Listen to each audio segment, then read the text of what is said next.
Today, more information is known to us as the community managers woke up from their slumber and now are attempting to calm the situation down.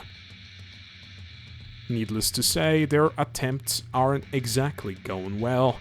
Our friend Spitz has made some apologies and is now trying to save face. However, I still get a feeling that he doesn't exactly know what he's talking about, especially regarding the Steam and Steam ID system.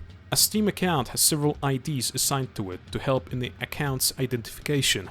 Those are Steam ID Free, Steam ID 64, and others. Additionally, the IDs are public information. As long as you have someone's profile link, you can easily check their Steam ID on one of the websites designated to do that. You can also check the Steam ID of a player in one of the games that are on Steam. For example, Counter-Strike 2. All you need to do is to open up the console and type in status. It will show in a list of everyone on the server and their Steam ID, ping, and other information. The point is, the system Arrowhead needs to start banning people's accounts for breaching the TOS is in place. All they need to do is to simply implement it. Of course, the game seems to have been primarily designed for console release, and the PC market feels like an afterthought that arrived to them in the late stage of the development. At least that's what I think is the best reason to explain this entire situation.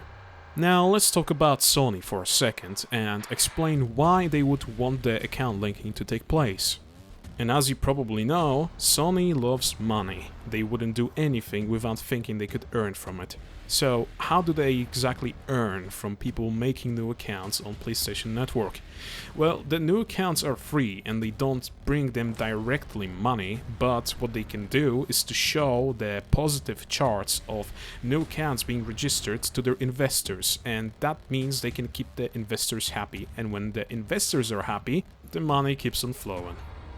Now, it doesn't matter that those accounts would be dead within a couple of months because people eventually would drop the game.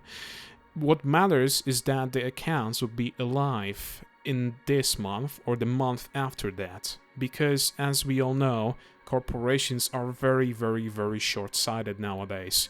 Now, there are some people that are trying to defend Arrowhead and Sony by saying that the game stated that PlayStation Network account is required to play from day one.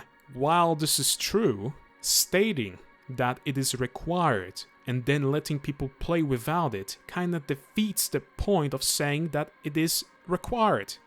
A lot of people bought the game because their friends were playing it, let's be honest. Like, your friend invites you to a cool game you've never seen before, you wanna play with them, and they just say, come on, jump in. No, you don't need to create a PlayStation Network account. I mean, it showed to me as well, but I just, played without it, and I'm fine. Hell, even I thought it was optional, because there wasn't exactly any message that I recall saying that in 3 months I will not be able to play the game unless I create one. Yeah. Hello, it's Feature Me. I was about to upload the video, but I've noticed that one Reddit user has successfully processed a refund with Steam. Now, that means that you can hit Arrowhead and Sony where it hurts them the most, their wallets.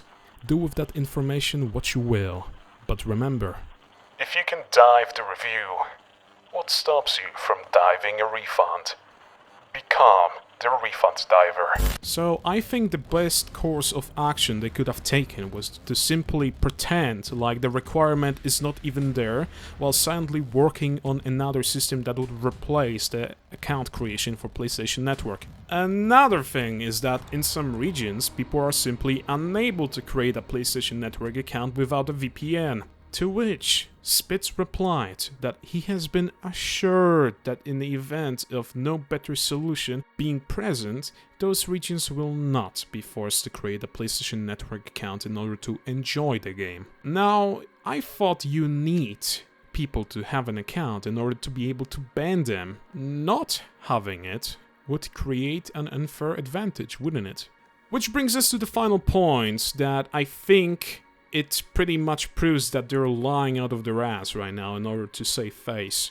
You see, I can't seem to help but notice that while they say you're unable to be banned because they have no means of identifying you if there are multiple people with your name, they seem to be able to assign you a unique friend code you can give to someone, so they add you to your friend list. And I also haven't stumbled upon cases of people reporting that they have an unknown person in their in-game friends list, which would be caused by people sharing the same name, thus sharing the progress assigned to their account. On top of all that, can someone please explain to me why our progress is saved without issues if you cannot identify PC accounts? Surely there is a distinction between accounts in your game, because otherwise every time I would log in with a name like Jeff, I would have different level and upgrades unlocked. The whole "it's help us to ban people" seems like a poor excuse to help cover up that you want to make Sony happy by bringing them new PSN users, so they can show the improved charts to their investors. The whole "oh, we hate Sony's decision and we are pushing back against it" also seems disingenuous, taking all the previous facts into consideration. It's definitely an attempt to save face by Arrowhead, a smart one at that, but it seems too late and pointless since certain employees already managed to say stuff they weren't supposed to. I think that the best course of action for them would be to simply take an L and admit you messed the fuck up. Like, it's not really that hard, you can just apologize. Have you seen 10,000 of those YouTube apologize videos? I mean, holy shit, if they can do it, why can't you?